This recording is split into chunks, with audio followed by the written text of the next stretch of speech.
vamos a ver la necesidad de orar que el reino de gracia se establezca en nuestros corazones. Eso es lo que vamos a ver, la necesidad de orar, venga tu reino, con el entendimiento que el reino de gracia se establezca en nuestros corazones y en los corazones de los demás. Vamos a ver en Mateo, en el capítulo 13, por favor, hermanos, acompáñenme, ahí es donde vamos a estar. Vamos a ver esta necesidad de orar siempre, venga tu reino, establezca, oh Señor, en nuestro corazón el reino de gracia. Vamos a tomar esta ilustración de la parábola del trigo y la cizaña para poder ilustrar lo que quiero decir.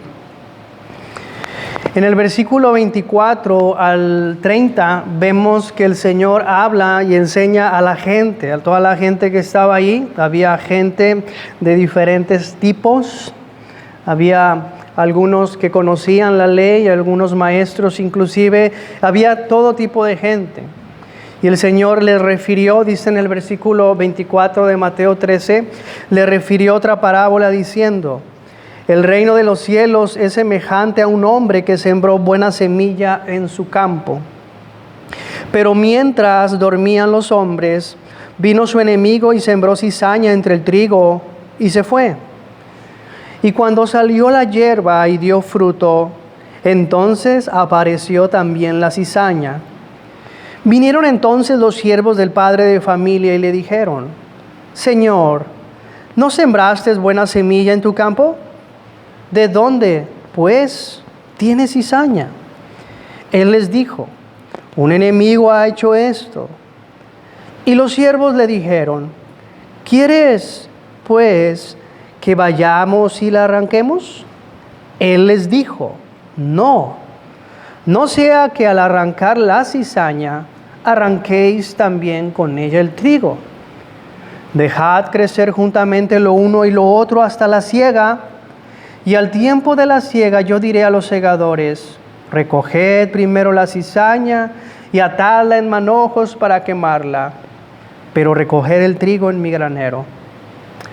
Allí, hermanos, del versículo 24 al 30 no necesitamos dar ninguna interpretación a esta parábola, puesto que el Señor mismo la explica. Y vamos a leer del versículo 36 al 43.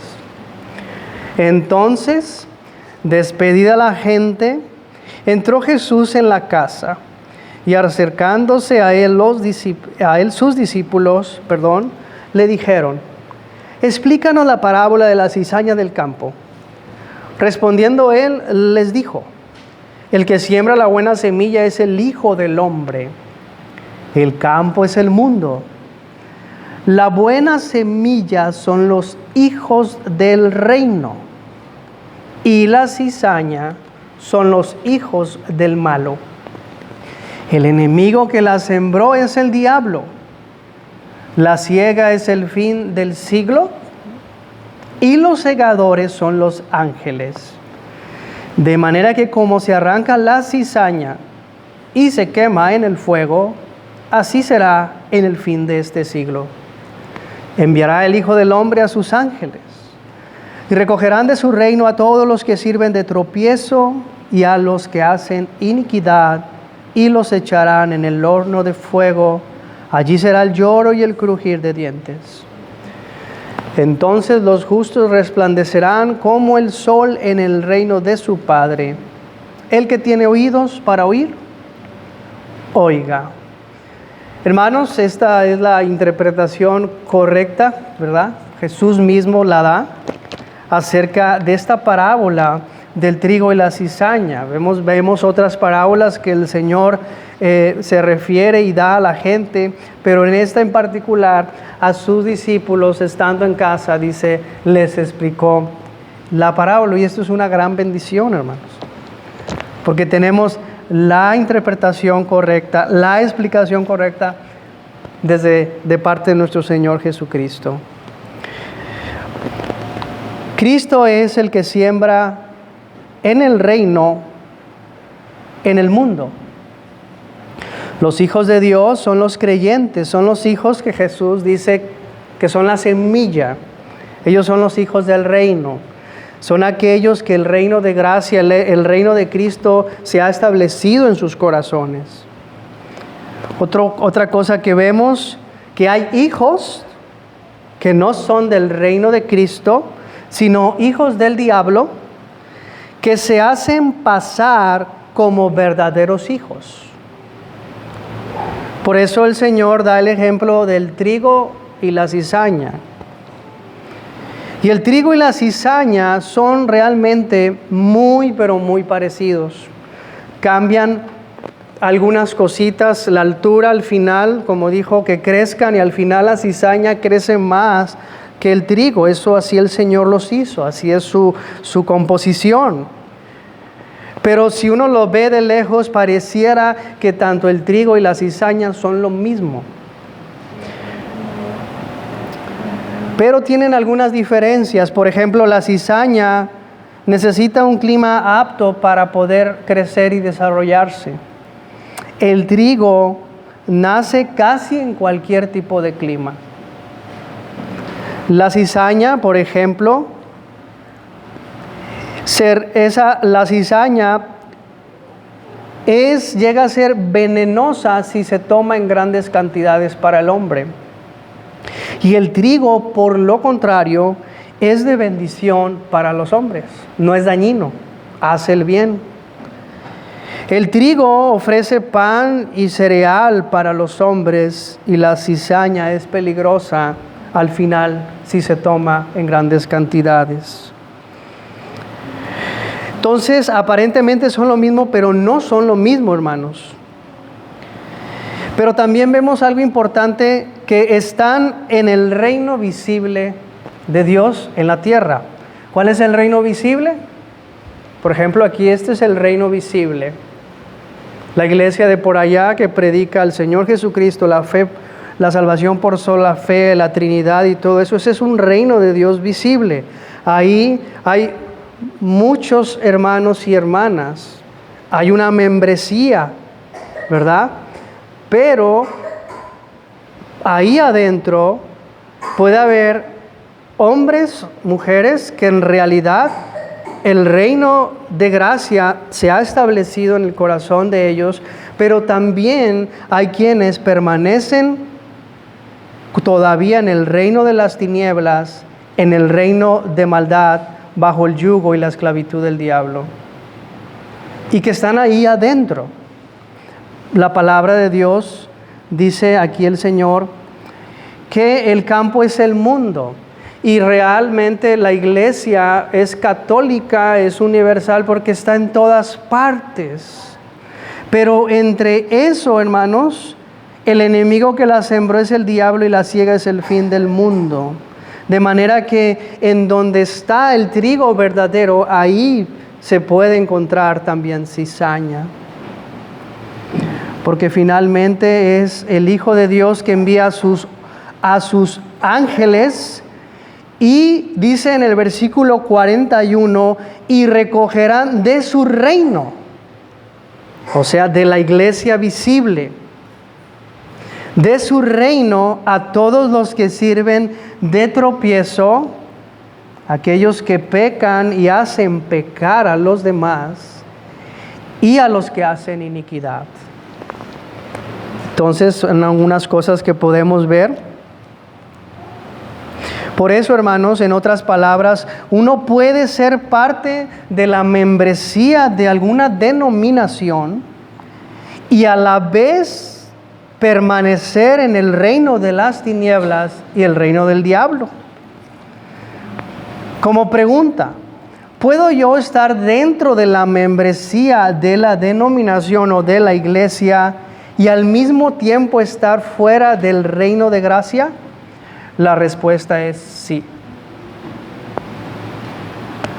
¿Puedo yo participar de la buena predicación de la palabra de Dios y a la vez permanecer en el reino de Satanás? La respuesta es sí. ¿Puedo yo participar de los sacramentos como el bautismo y la Santa Cena y a la vez permanecer aún en el reino de las tinieblas, del diablo y en el reino de la impiedad? La respuesta, hermanos, es sí. Según la enseñanza del trigo y la cizaña, es sí. ¿Puede uno permanecer por años en la iglesia, estar activo en la iglesia, conocer buena enseñanza y al fin de la siega ser cortado como la cizaña y ser atado por la ira de Dios y ser arrojado al infierno? La respuesta, hermanos, tristemente es que sí. Esa sería la respuesta. Es por ello, amados hermanos, que es muy importante perseverar en oración, pidiendo que el Señor establezca su reino de gracia en nuestros corazones y en los demás.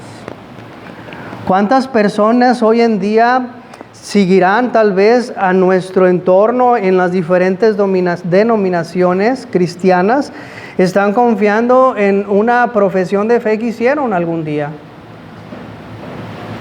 ¿Cuántas personas a nuestro alrededor, en nuestro entorno, aquí mismo en nuestra ciudad, están confiando que hace mucho hicieron una oración y dijeron aceptar a Cristo delante de gente, pero pueden estar todavía en el reino de las tinieblas y bajo el dominio del diablo? Así que es muy importante, hermanos, que pidamos que el reino de gracia se establezca en nuestros corazones y en el corazón de los demás. En el Catecismo Menor, en la pregunta 102, nos anima y nos exhorta, haciendo referencia a esta misma petición del Padre Nuestro. En la pregunta 102, observemos, dice, ¿qué rogamos en la segunda petición? En la segunda petición que dice, venga tu reino, rogamos la destrucción del reino de Satanás. Eso es lo que pedimos, porque todos nacemos en el reino de Satanás, bajo el dominio del pecado y en las tinieblas. Y hay personas, amados hermanos, que pueden reformarse en ciertas cosas y áreas de su vida, aprender teología, pueden participar de los sacramentos de la iglesia, pueden estar activos en la iglesia, pero aún así el reino de Satanás está en sus corazones. Por eso la primera ruego que dice el catecismo es que roguemos la destrucción del reino de Satanás. Pero también dice más, que roguemos el progreso del reino de gracia. Porque solamente Cristo, de acuerdo a 1 de Juan capítulo 3, versículo 8, dice que el que practica el pecado es del diablo. Aquella persona que tiene como el uso constante del pecado, que es habitual en su vida y es el pan de cada día, y ahí está ahí ese pecado y nunca realmente ha sido libre por Cristo. Juan el apóstol dice, el que practica el pecado es del diablo. Aunque la persona se haya reformado por fuera, pero por ejemplo, puede permanecer con un carácter amargo. Antes de ser miembro y aún después de miembro, el carácter amargo está. La amargura, la envidia, pecados que de alguna manera el hombre tiene la habilidad, el hombre caído tiene la habilidad de suprimirlos bajo la apariencia de la piedad, como la cizaña. Parece trigo, pero sus frutos que hacen daño, como el grano de la cizaña, hace daño en grandes cantidades. Dice el Señor que al fin del siglo recogerán de su reino, de la iglesia visible, El Señor recogerá con los ángeles de su reino a todos los que sirven de tropiezo, aquellos que pecan con una conciencia ya cauterizada y que hacen que otros pequen. Y a los que hacen iniquidad, y los echarán en el horno de fuego. Allí será el lloro y el crujir de dientes. Crea, hermanos, que ninguna de estas personas que se reformaron y que fueron miembros de la iglesia jamás pensaron que estarían en el infierno. No, porque estaban confiando en algo. Estaban confiando tal vez que eran miembros o que hicieron una oración de aceptar a Cristo o que hicieron algún día alguna profesión de fe o confiaron en sus obras, en la actividad que estaban haciendo dentro de la iglesia. Por eso es muy importante que oremos: Señor, venga tu reino a nosotros. Venga tu reino a nosotros. A veces me he puesto a pensar que el Señor explicó esta parábola. Otras parábolas no las explicó. Tal pareciera que es muy importante que todos entendamos que no todo lo que brilla es oro. Tal parece que es muy importante que yo puedo estar confundido.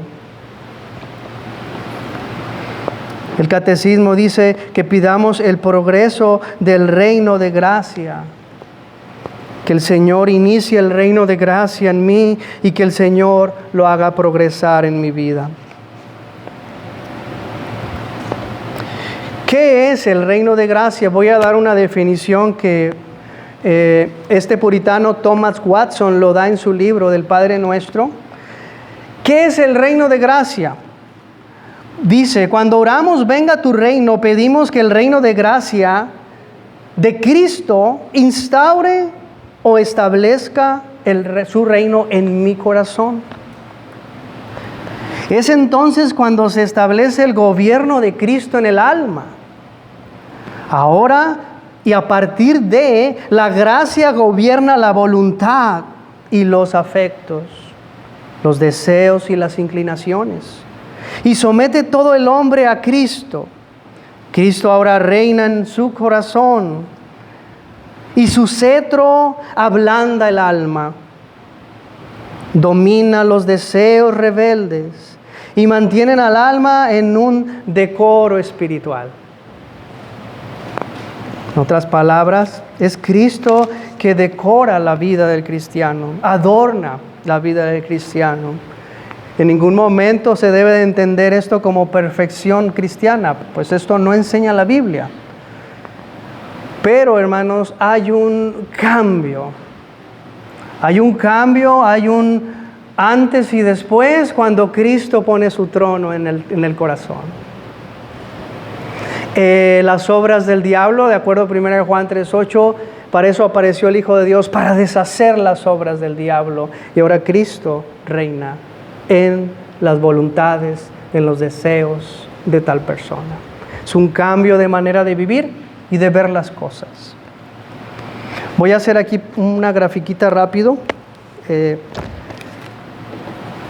acerca del reino de gracia.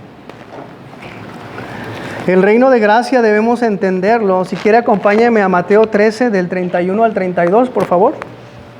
Mateo 13. El reino de gracia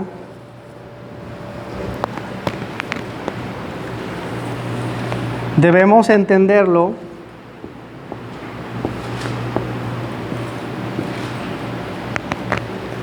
en el día que el Señor cambió el corazón de la persona. ¿Sí? El reino. Aquí hay un inicio. Este es el reino de gracia.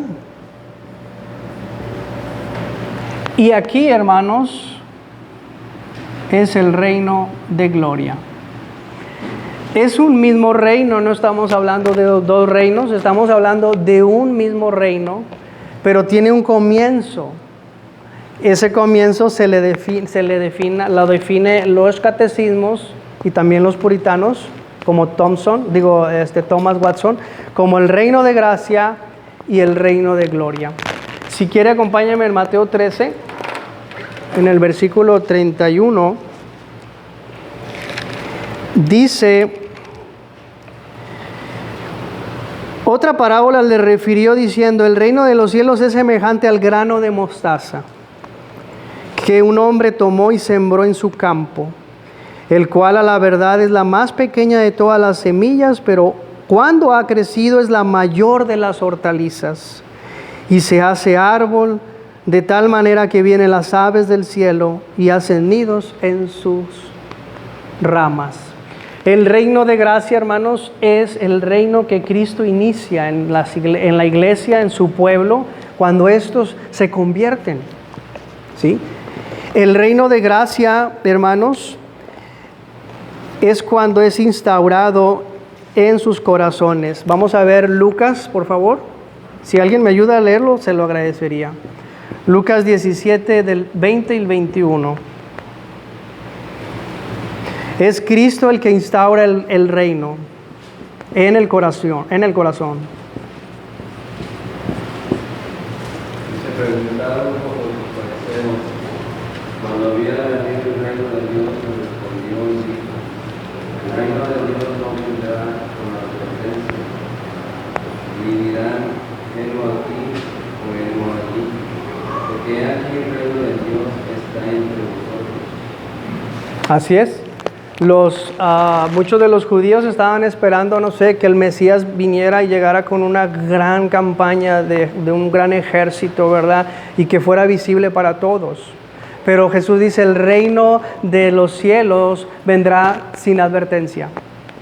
O sea, ese reino se moverá, ¿verdad?, en los corazones.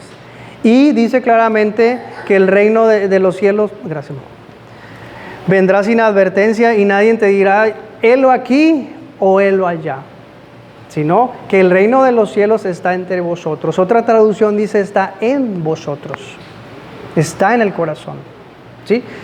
También el reino de gracia es un reino espiritual. Romanos 14, 17, hermanos, si alguien lo tiene, es un reino espiritual. El reino de gracia es un reino espiritual.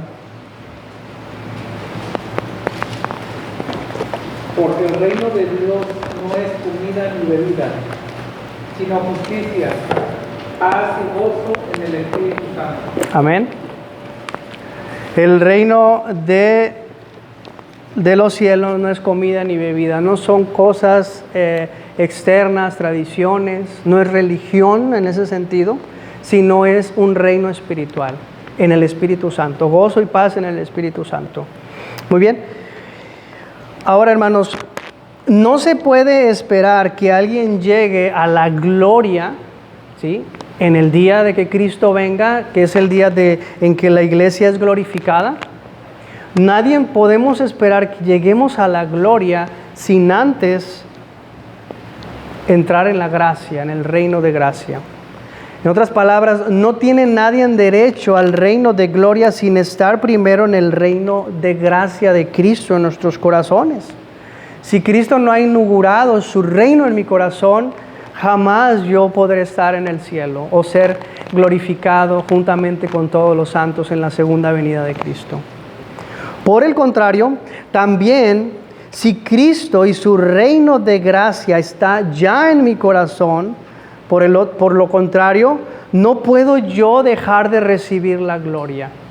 Porque el reino empieza como una semillita de mostaza, pero va a ir creciendo, va a ir creciendo, va a ir creciendo hasta que se hace un árbol muy grande y muy estable. Ese es el reino cuando Cristo venga, o lo que también le llaman la consumación del nuevo pacto o del reino de Dios. Ok, hermanos, entonces en nuestra parábola del trigo y la cizaña encontramos precisamente el reino de gracia y encontramos el reino de gloria. Cristo siembra a los hijos del reino, dice en Mateo, donde estábamos ahorita, Mateo 13. Dice también que el diablo introduce hijos del diablo en el reino visible de Cristo, o sea, en la iglesia visible, ¿sí? Pero también dice que unos serán glorificados. En el versículo 43, entonces los justos resplandecerán como el sol en el reino de su Padre, en el reino cuando Cristo entregue el reino a Dios y Padre, ¿sí? Entonces aquí ellos serán resplandecerán como el sol. Ese es el reino en su consumación, el reino de gracia y el reino de gloria. Muy bien, voy a dar unas razones, hermanos, para orar. ¿Por qué debemos de orar e insistir que venga el reino de gracia a nuestros corazones? Estas razones que voy a dar también las he encontrado en el libro del Padre Nuestro de Thomas Watson. Número 1, van a ser creo que 3 razones, no tenemos más tiempo, 4 razones si nos da tiempo. ¿Por qué debo de yo orar? ¿Por qué yo debo de rogar al Señor que venga su reino a mi corazón, a mi vida o al de los demás? La primera razón que encontramos es que es hasta que venga el reino de gracia a nosotros, hasta ese momento nadie tiene derecho al pacto de gracia. Esa es la primera razón. Hasta que no venga el reino de Cristo a mi corazón, yo no tengo derecho al pacto de gracia. ¿Quiénes son los herederos del pacto de gracia?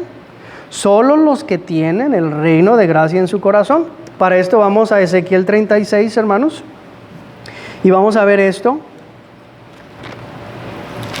Solo aquellos que tienen un nuevo corazón, un nuevo nacimiento, que es una obra sobrenatural del Espíritu Santo. Eso usted no lo va a poder fabricar ni yo. No es porque yo haya hecho una oración hace 20 años de aceptar a Cristo. No es porque yo tengo 15 años de ser cristiano. No es porque yo fui primero pentecostés, luego bautista. Eso, hermanos, son cosas del hombre. El nuevo nacimiento es una obra sobrenatural de Dios. Es Dios resucitando al muerto espiritual.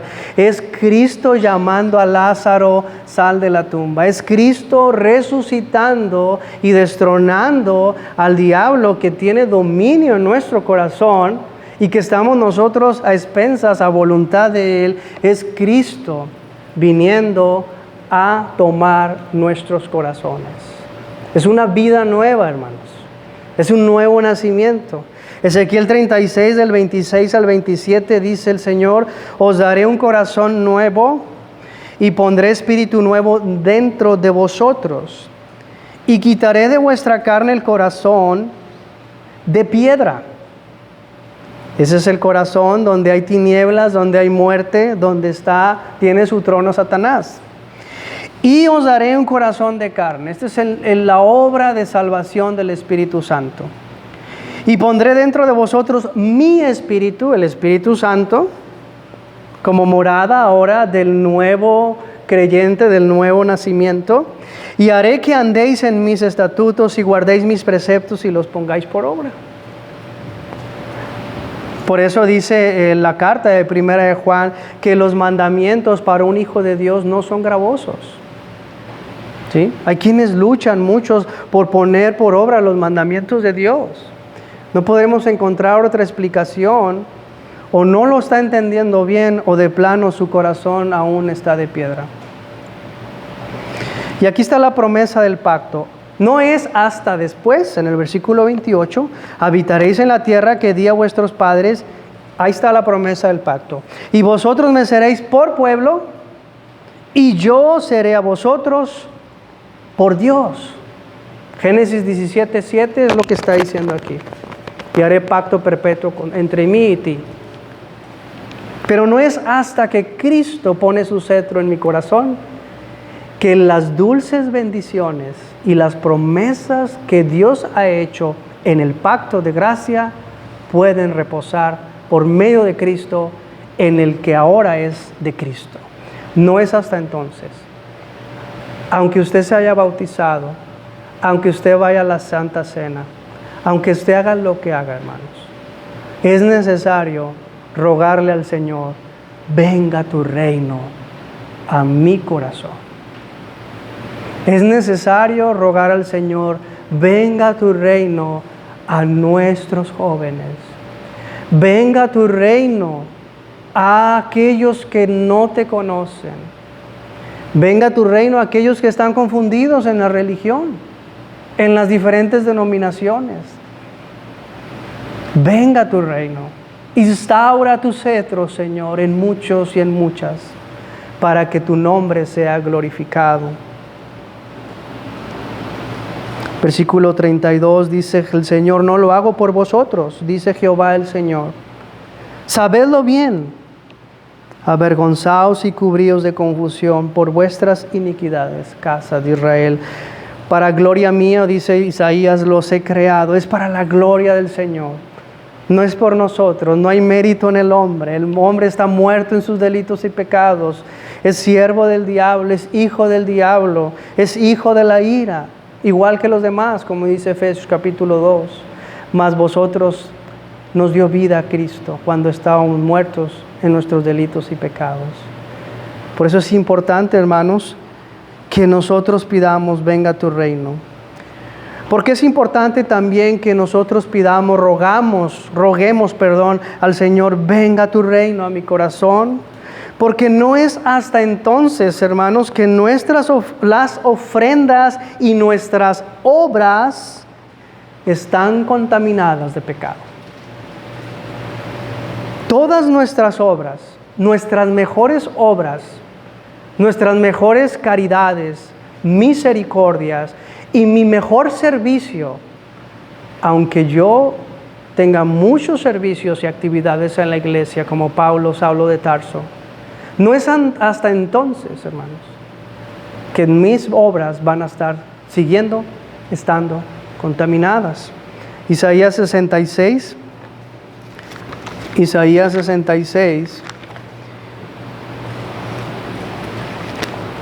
versículo 64, versículo 6, dice: si bien todos nosotros somos como suciedad, y todas nuestras justicias como trapo de inmundicia, como trapo de menstruación es lo que quiere decir.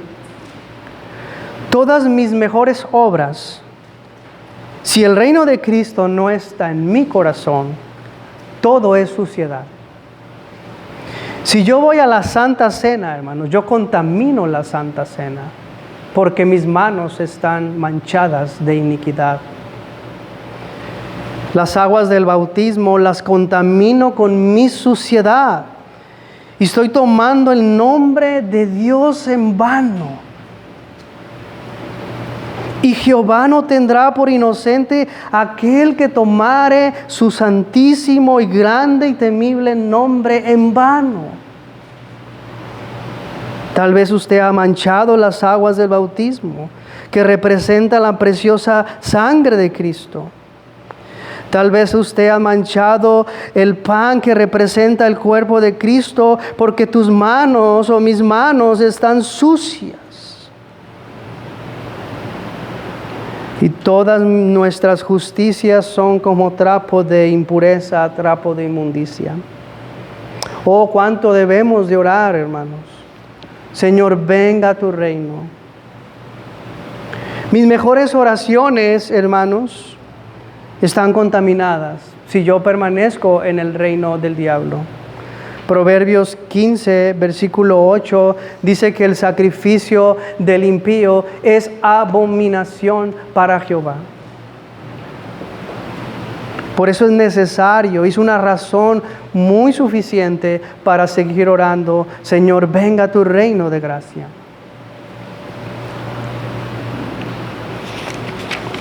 Hermano, yo puedo permanecer siendo miembro de la iglesia y aún permanecer en mis delitos y pecados. No es hasta que venga el reino, hermanos, de gracia, no es hasta que venga Cristo que el Señor cambia las cosas. De otra manera, hermanos, seguiré siendo yo repugnante ante los ojos de Dios. Y el pecado es tan terrible, hermanos, que aunque el malo, dice la parábola que leímos, el malo siembra a los hijos dentro de la iglesia visible, pero más sin embargo, el pecado empieza a deformar a esas almas. Uno de los pecados que caracterizan a los hijos del malo que están dentro de la iglesia es la envidia. Envidian la devoción, la entrega sincera de otros fieles. Debemos de recordar cuando María abre ese precioso y un olor fragante de su perfume de un frasco de alabastro, de nardo puro, y lo entrega y lo ofrece al Señor Jesucristo. Los evangelios, particularmente el evangelio de Juan, nos dice que alguien fue que tuvo envidia. Y ese fue el diablo, Judas Iscariote. Pero también Judas Iscariote, tal como nos dice la parábola de Mateo 13 del trigo y la cizaña, no solamente Judas peca, sino hace pecar a los demás. Si observamos en los mensajes de los otros evangelistas paralelo a Juan 11, cuando María entrega con devoción sincera a Cristo su perfume de gran precio, fue Judas que metió cizaña con otros discípulos. Y finalmente todos fueron contaminados por la murmuración de Judas Iscariote.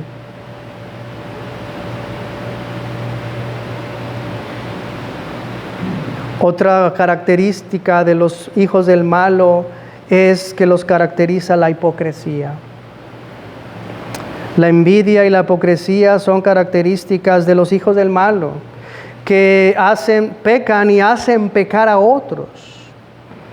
Judas, el hijo del diablo, aquel, hermanos, que no pudo entender su necesidad del reino de Cristo en su corazón. Y Judas entró a la iglesia visible, fue miembro, pero nunca fue regenerado. Él entró con un corazón oscuro como el infierno, y él permaneció en el reino de Satanás y del diablo, permaneció hasta que se ahorcó. Hermanos, es muy importante que oremos que venga tu reino a nosotros. Juan 6, versículo 70. Juan 6, 70.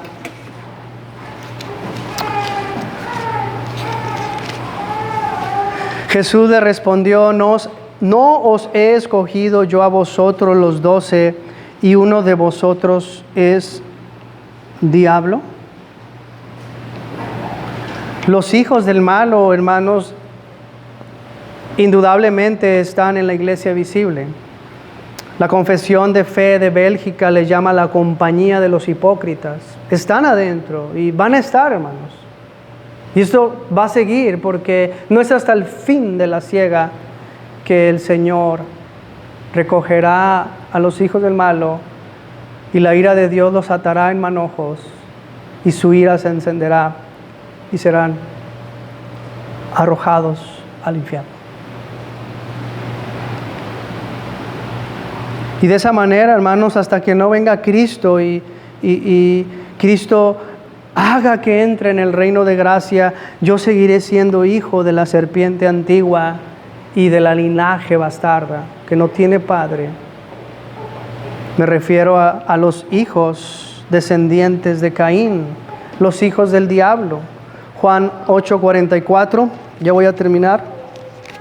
Juan 8:44, versículo 43 y 44, dice el Señor, ¿por qué no entendéis mi lenguaje? ¿Por qué no podéis escuchar mi palabra? Vosotros sois de vuestro padre el diablo, y los deseos de vuestro padre queréis hacer. Recordemos, hermanos, que a los que el Señor le está hablando aquí eran parte del pacto de gracia en ese tiempo. Eran parte de la nación de Israel. Sin embargo, los hijos del malo estaban ahí. Jesús le dice que ellos son hijos del diablo, no son hijos de Dios. Y no tienen un padre. Ninguno de los hijos del malo, hermanos, que estaban en la iglesia, pensaron que terminarían en el infierno. Porque si algo, hermanos, también que caracteriza a un hijo del malo dentro de la iglesia es que está sumamente engañado. sumamente engañado. Aun cuando Jesús les dice, ¿por qué no entiendes mi lenguaje? Sumamente engañado, pero hermanos, terminarán en el infierno. Oremos entonces, hermanos, venga tu reino a nuestro corazón y también al de los demás. Que venga tu reino al corazón de nuestros hijos, al corazón de mi familia, al corazón de mis vecinos, al corazón de esta ciudad. Que venga tu reino, Señor. Haz resplandecer tu gracia en los corazones y la gloria de Dios en la faz de Jesucristo pueda resplandecer en el entendimiento en el cual, dice Pablo en 2 Corintios 4, el Dios de este siglo ha cegado su entendimiento. Lo ha cegado completamente. Hermanos, hay promesas para aquellos que siguen y anhelan y ruegan al Señor, ven tu reino, sí las hay. Sí las hay. Y eso lo vemos en el contexto del Padre Nuestro en Lucas 11. Ya con esto termino. Dice el Señor, cuando oréis, decid, Padre Nuestro que estás en los cielos, santificado sea tu nombre, venga tu reino. Y al final dice, os digo que aunque dice el versículo 9, yo os digo, pedid y se os dará, versículo 9 del capítulo 11. Pedid y os dará, buscad y hallaréis, llamad y se os abrirá. Versículo 10, si usted está realmente necesitando el reino de gracia en su corazón, para usted hay promesa. Dice el Señor Jesús, porque todo aquel que pide recibe, y al que busca halla, y al que llama se le abrirá. ¿Cómo hemos de pedir? Con ruegos, con súplicas y con peticiones. ¿Cómo hemos de buscar? A través de venir a la iglesia, no confiar en nada ni en nadie, sino en la palabra de Dios, que sea implantada en mi corazón. ¿Cómo de buscar? En oración, buscando que sea el Espíritu Santo obrando en mi corazón. ¿Cómo he de llamar? Llamar por medio de las promesas que están aquí. Todo el que a mí viene, dice el Señor, no lo echo fuera. Llamar a Cristo, pedir perdón, buscar el reino de gracia. Y todos aquellos hermanos que por la gracia de Dios en este mundo se encuentran en la gracia, en el reino de Cristo, entonces ahí es donde vemos la doctrina de la perseverancia de los santos. Les espera la gloria, hermano, a usted. Les espera grandes bendiciones que no terminarán para nunca. Es una gran bendición, hermanos, que le veremos a Él tal como Él es. Son cosas que nuestra mente finita no puede entender. Entonces, ¿cuánto más no debemos clamar? Venga tu reino, Señor. Venga tu reino. Amén. Muy bien. Vamos a orar. Padre Celestial, te queremos pedir de tu gracia y de tu ayuda, de la asistencia de tu buen Espíritu, que tú sigas hablando en nuestros corazones, que sigas obrando en nuestras mentes, que hagas quitar, Señor, las escamas de los ojos como Pablo tenía debido a tanta religiosidad, y que podamos ver claramente en dónde me encuentro delante de ti, con el propósito de buscar, de llamar y de tocar. Pues Señor, sabemos que tú eres grande en misericordia y eres un Dios lento para la ira, pero también Tu palabra dice que de ninguna manera tendrás por inocente al culpable. Señor, ruego que nos ayudes a permanecer en oración, rogando que venga tu reino a nosotros y, Señor, a los demás. Que podamos ver las almas como están realmente espiritualmente, como la Escritura nos enseña. Que no veamos lo que ve el hombre, sino lo que las Escrituras nos enseñan. Que podamos entender cuál es la urgencia de que vengan a Cristo, porque perecerán, Señor. Ayúdanos a orar, Señor. Que para eso tú apareciste, para deshacer las obras del diablo. Que muchos puedan venir a Cristo y que tú instaures tu reino en muchos corazones.